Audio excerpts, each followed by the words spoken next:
Awurade Yesu ene de so koso de asedama o wodo no mabasa no tumi kase so de wo ma ba beduru be ze nyame ye de wase ye no obi aka wo ho wa ye twere mpa hwinti ye fro otwe di ampon ye nya wane aminti ye fro nyam kropon prekope Awurade wo nya ye na mpa ye da de so se ne de so ba ye kanifo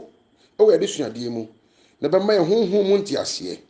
na ma ye ho de betimi de agina pintin abomu bra na oda otuno no monyimu dia yemu biara anya yeba Awurade Yesu dimu ni asre waya mai asedan ka odi adom nti amen. Amen. Agidi for said ye guso yesua the last supper adidi a etwato enka ye adidi a etwato a Kristo ko odi gyae na bidita part 1 ani mu no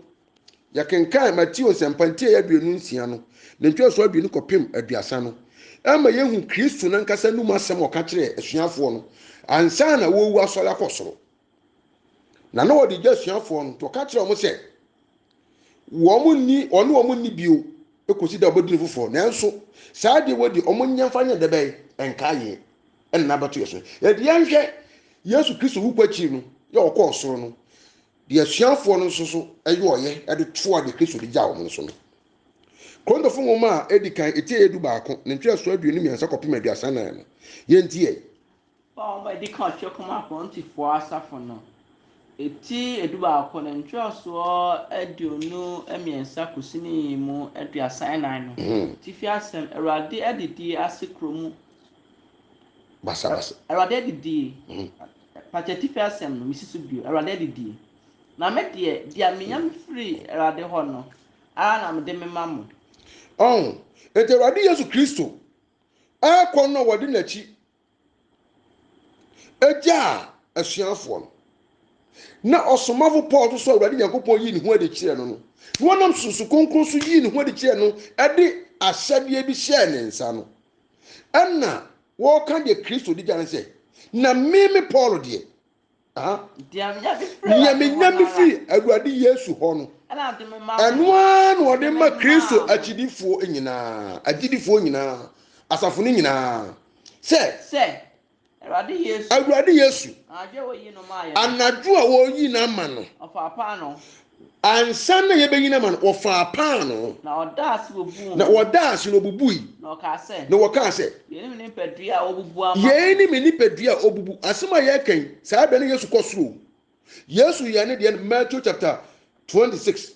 verse number 20 kusi 30 no ana Yesu na chi odi ja asuafo no de na omo ye no ana Paul kai se de menyame frɛ Awurade hɔ no am de mom sɛ Awurade Yesu anadwo a onyina ma no wo fa pa no na odase bubu na woka se ye ni me nipadua obubu ama ye ni me nipadua a me bubu na me de ama mo biara di ti sɛ wodi pa no no wodi Yesu nipadua na munye saa de wei efanya menka ye ya eye la sapai anase Awurade adidi emfanye Kristo nkaye Sara so na didi na chi saa na didi na chi no wofa kruwa a eye ono ankasa ni bogya no se eka se kruwa ni apam foforo kruwa ni apam foforo ono a Kristo ni bogya mu da biara wo bennom ti da biara ye bennom Awurade kruwa no munye ye mfanya menka ye nya saa niema we mfanya ni nkaye enkaye ye be a ye de kai Kristo ye de kai Kristo se ebre bi du ya wonipa ene ne bofo ntam atete enam asoode na Adam ye yenti na Nyankopon do eburu so nti ana wode ne doba ba ko pe ebebo afode ma adasama said the kenkan no Easter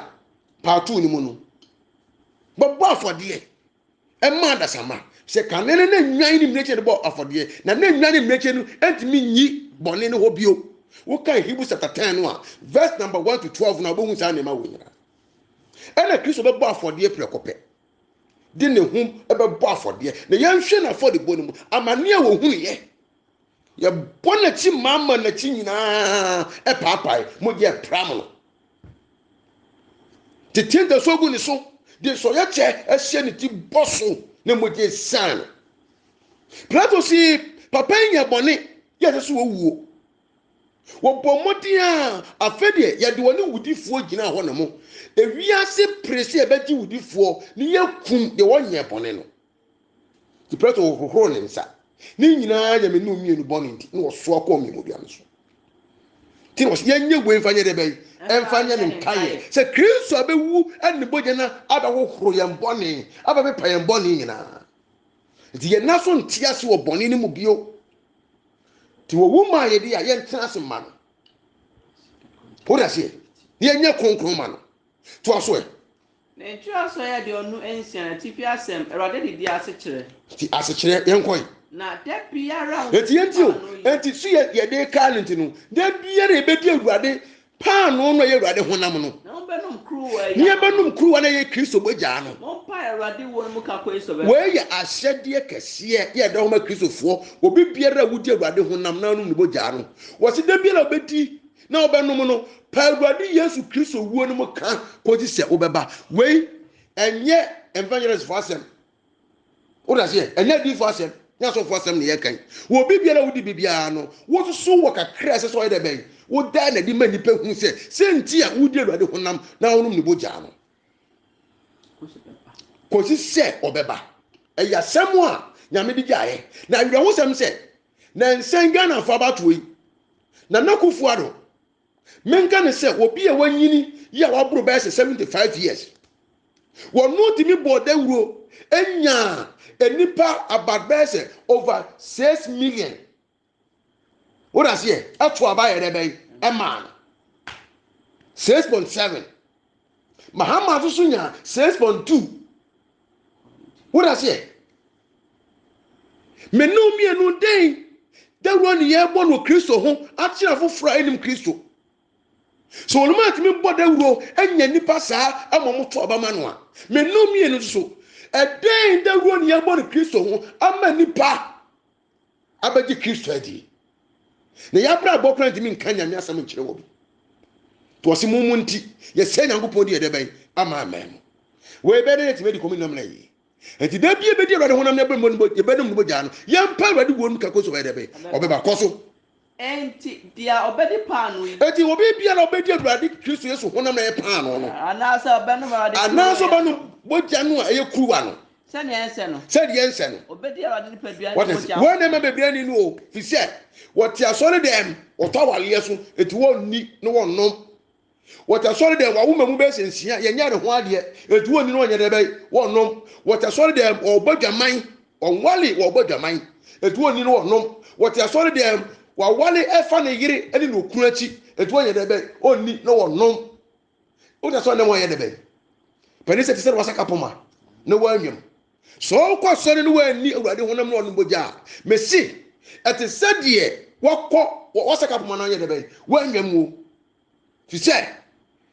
Kristo honam na de nkwagye ba na Bible bɛka ama yɛn hu to sɛ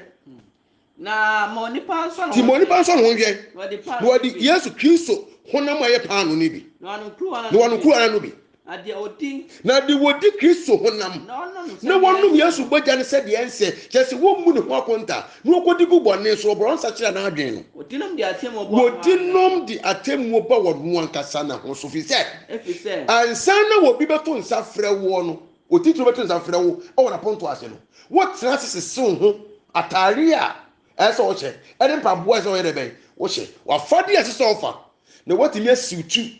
saa papa na wato nsa frɛ wo no nya saa na afa nneɛma basabasa bi a wobɛkɔyɛ ma wokɔ anyerɛ bɛn ewuram how much more wo ba Nyankopɔn hɔ dia wobɛtumi di suban ɛne ne yɛ bi abɛbɛpie wo no ɔbra wo nsa kyerɛ wadwen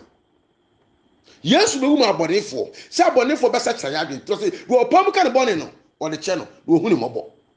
to so na de odi na ɔnom no sɛ neɛ ti de odi na ɔnom sɛ deɛ ɛnsɛ no odinom de atemmuo ba wɔ no ankasa ne ho so efisɛ wɔmu Kristo nipadua ni kyɛsɛ wɔbu Kristo nipadua ni ntia kyɛsɛ wɔbɛtumi ayɛ biribi ayɛ dɛ bɛn akɔkɔdi bi ɛdɛ na ɛkɔ so no o obi afa ne sɛ ɛsɔfoɔ na ato obi afa ne sɛ yɛkɔtɔɔ no dwa so obi fa ne sɛ efi asomasi wɔ ne baayɛ woda seɛ na mpa sɛ sɔfoɔ wɔ gyina hɔ ne Nyankopɔn sɔfoɔ ɛna wɔde ne nsa gu so ɛne nyame nhoma bɛwura mu a ɔdɔfo wobu ne saa ɛbɛyɛ wɔ haw ne amanneɛ de ama wo tumi wɔm fisi agya mu di yɛn Bible se wɔde wɔn ho ne dwetɛ ne yɛde bɛyi efiri kɔ yɛ a na mmerɛ yɛ ni biara ɛni abusuakuo ne mu yɛn ne yɛtoto n'ase o yɛn ne yɛtoto n'ase Awurade hu yɛ mmɔbɔ daa to aso ɛ na yenti na wana wo mre what essence yemmu ye ho akonta ne yemmu dwumadie ne ho atanyie ne yentisi ye ho ne yensiesie ye ho ne yakọ aponto ehia asase no ne yedi subanfo ne sumatanta bi akọ asienti no na de ben yenti na wana wo mre yenti na wo mu aye mre na oyara yi na bebre yale ye wo emu na bebre soso adeda awuwo fi hye ye mu ne yie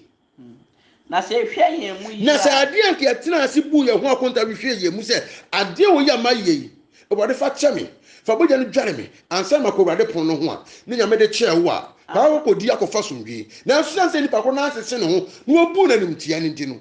wo se ye de ben si ye hwe ye mu bu ye ho aten a anka wo mu ye na ekewade mu aten na so bu ye na na se wade bu aten a ade twe so se ye nka se ya se ye ho na wa mu ye ne wiase na ko mu ye ne wiase fo etimi nua no eti agirifo na kristofo se mu hia mu se mu be se ye hia mu si ye ba be didia mu twentwe mu ye twentwe ye ho ofie na se kom di obi a ye ti sisi ye ho na kom di obi a mane di ofie ma me hia ama me atemu na de aka ba ma sisi ye hwe asem bi adon so kan ye ye sem hia pa e de o kachi su po se obi ani ni wa nom a dan kwa no won ka ho bi we ni edi ho agro no we ni yedi ho agro no na ne nyame hu ambo na se ye ni yi a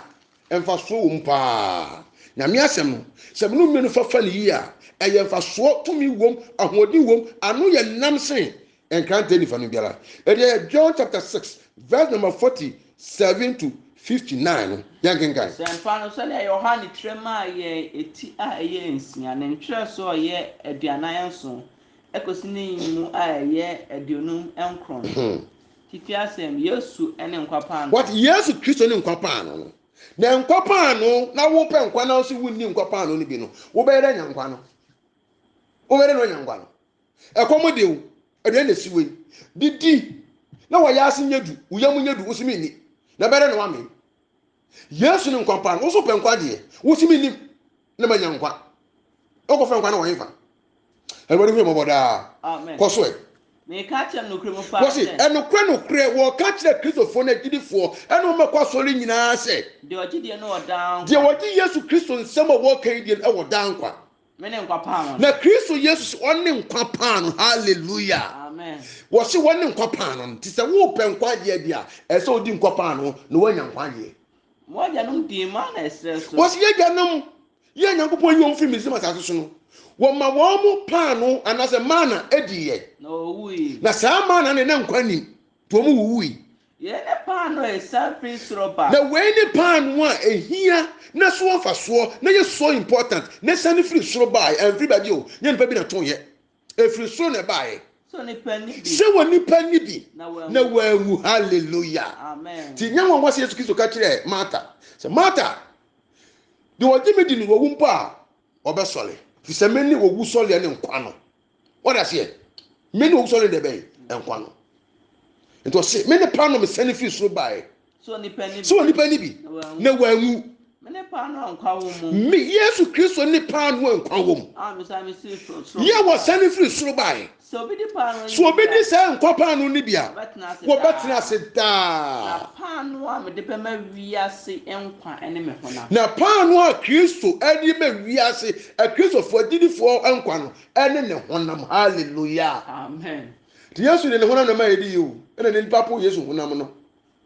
enti de di akiri a nipa be wuo no wo obedi Yesu Kristo honam na bedi ni kwa papa so no se Yesu be se wie mu a ebe se Margaret no ene dade Margaret ni dade ebe tso what you say fi se Yesu honhom ye de be e wo mu wadi ne honam no wonum ne bogya no enti Yesu ni badua na ye de be ne honhom no wo mu ana so de ne honhom ba enti wada kura wo endem adakamla mu no ebe tso amako hie urade wo so e wo so hallelujah amen ko so e ntwa so aduonum minu no efia se Yudafo abufu ti Yesu kan sa chom se pa no de be ma o madie ne honam no wo so Yudafo abufu ti ne bebre so abu afu wo kan nsem no a et no kura mu chiri pa ni pampe ti ni gwa so de bebrebe pio but the here pa no de yenye hey wo to collection wo tia the tight wo tia the welfare ye kwa ye wo kobi ye kwa yifro wo kobi but the hia pa no a eye nkwaje na edu ho no ayede ben na wapo odofo na wo go school na do exam so what your school fees what so na pa gere ko school be ye se mfie be ye se edumua ni e di exam beto no asem ntwere na be da ko anim bio be da ko a wo da ko anim awa na be ka wo sa na ti o wo tuatua we mu nyina no eduru de be ma obota na be ma obenya nkwanje no a ye duru ho ma so nya de be wo mpe unni na be ko le sei kai nipa nti de yase to so e o si bida fo bufu na yuda fon akasa eti yesu kasa no bida fo na nti ase so ode ne ho na be ma omadi no to so omo ya kasa wo mumu se ebe de no ibetimi de ne ho na ma ebe ye de ne papa ya se ma wo ka ibetimi abam se wo no de ne ho na ba me yadi ana yesu se won ana yesu ka che won se me ka che no kro me ka che ma sisu bio no kro ma che se asem no kre no ye nto sebe Sɛmoa ni wɔ nipa ba ne honam na mo anom ne bogya no a munni nkwa wɔ mu mu hallelujah amen enti sɛ ne sɛ wo so te asɔre dem na sɛ wo se wo ba pu Yesu Kristo honam no ɛne ne bogya no a wunni nkwa wɔ wo mu ne no te asɔre dem yɛ de bɛn wo te asɔre dem yɛ de bɛn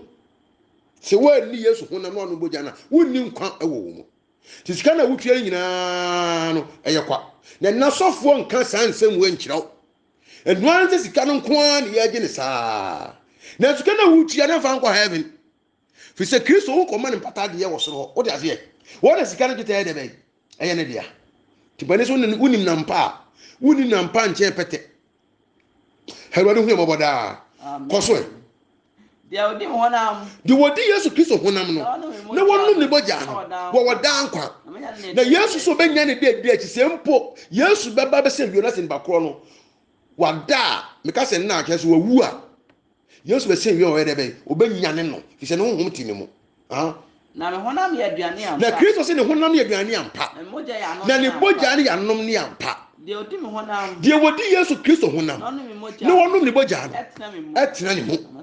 onso tena ne mu se na eje a oti ase en esoma no se de eje a oti ase soma no no na eja no nti oti ase no woti ase awaja ne mu no sara so na de odi me honam sara so na wodi Yesu Kristo honam no minti Kristo nti obetena ase yene pa no e free susa ne bae yene pa no e sane free susa bae o ente said ya moja no ente said ye Moses di mo anim no wode ma mu di ye no na owu na wu sire so na de odi pa no ibie na de odi Yesu Kristo pa no ye ne honam no no onu ne bogya no ebie no obetena ase da amen wodofo ensam ni o na wonim ma me fa ne ba me mfa to ho ya gya mu kura twa na ntwie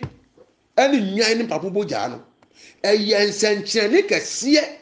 wo fia no omotiti mu no Bible so omodi bogya ne pete apunya na no Moses hyema se wo mo mfa bogya na wo mo ekum anu no wo mo nso mfa pete apunya na no Bible so omodi pete ye no self bofo na ntimi anwura fio ena bogya ndi eti ye wo enum bia yeto when I see the blood I will pass over you na bo me beto ase e saa dum no when I see the blood I will pass over you odofo Kristo bogya ne wo tumi ahodi wom e je se wo di me fa bibia antoto ho bonsam suro bogya no eno di na bonsam kuti ani pa nyina se saa bogya ti saa no wo di me sese e betena wo mu a bonsam wadi nkuguo ti no wo di niam bebre na twuntwa wakom se wo ma wo nkɔ saa bogya sombo ne ho wo ma wo nkɔ Kristo ni pedua sombo ne ho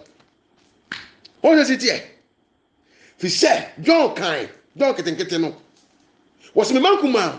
mo de mo fi Yakobon mu ti madi wo sunku ni fi se roti mu no wo so sin de wo wiase ti se Kristo Yesu bogya ne betena mu na ni bede betena mu a wo de bon samson kunim bon sam nim sa ne ntino ana opopa de kwansidie bebre wodofo ene den me pese me kama hu hye se wo bibi kesi a wo be ka no wo Kristo sum a ene awurade adidie hallelujah amen fi se wonya bedi pe woni Kristo benya yonkofa be so wonya di awurade honam na ono mbogya pe woni Kristo ayede be enya ayonkofa na mo ayonkofa no aye covenant apam eti batena hoda oda se na fe Kristo honhom wo no ewo mu ɛna wo so honhom yɛ de bɛn ɛwɔ Kristo mu nti da Kristo sɛ wawu o sɛ ɔte asi o Yesu bɛ sɛ wie mu a automatically one ne kɔdi da eni awie no na obi nso a Yesu Kristo honhom wɔ mu no wonnya bɔne fi sɛ Yesu honhom te wo mu etu wontimi nya bɔne mpo fi sɛ na ba no ɛte wo mu hallelujah amen ɔdɔfo enkugu a yɛdi nyinaa nam sɛ yapo Kristo nkwagye ni ntra yapo ne bogya ni ntra eti na da yɛte nsɛm yi ɔdɔfo ma obo mfukura na yɛnto tenetene nneɛma ne yɛnyɛ nneɛma yi na yɛsrɛ sɛ onyankopɔn so hu yɛmmɔbɔ na anuanom a edi ɛkan a nyame di saa dwumadi ahyɛ wɔn nsa no onyame mfa susu kronkron no ɛnhyɛ wɔn ma na wɔn nya mfa ne kwan so pɛpɛɛpɛ sɛ ɛbɛyɛ na Yesu Kristo tumi no ɛba bɛhyia mu na adi dwuma a ɛsɛ sɛ ɛdie na yɛn nyinaa nya ho mfasoɔ na da Yesu bɛpie no ɔma yɛn nyinaa mu na yɔ na yɛnya tenabea pa ɛwɔ ne nkyɛn mosomfo Awurade akɔ Samsagya bi mpɔni the last supper part 2 no ɛde asi ya onyame ntina num nkyɛw na wɔnyɛ wadom na wɔnka wo ho yi mpa yɛ sɛ nsi wiye sɛ Yesu kra yie no sɛ wonim Kristo a mesrɛ ne dai hwɛ Kristo kyerɛ kwan na ɔno ankasa kwa hwɛ wɔ kyerɛ kwa dada wɔgyina kɔ prɔkye bom so obɛtie na bɛhie no a ɔbɛbam ɔno ɔbɛtena adidi na ɔso no adidi na wasesa na wabra bɔ anyɛ sɛ te da bɛra da bio opie no mu nya mu a wɔnya tena bɛ wɔ ne nkyɛn medam ase wonya wodi wi a hyɛ fa ma wonia na abɛyɛ nhyira Kristo ama a yɛbɛsa ne mu ahyia bio sɛ wonti biribi ase a wobɛtumi afrɛ na wabusa na nyame nkonkron akyekye nti medam namba bɛgu aseɛ mosomfo Awurade akɔ Samsagya bi mpɔni bisi a metia mu pii ɔma ba Kristo nka mo amen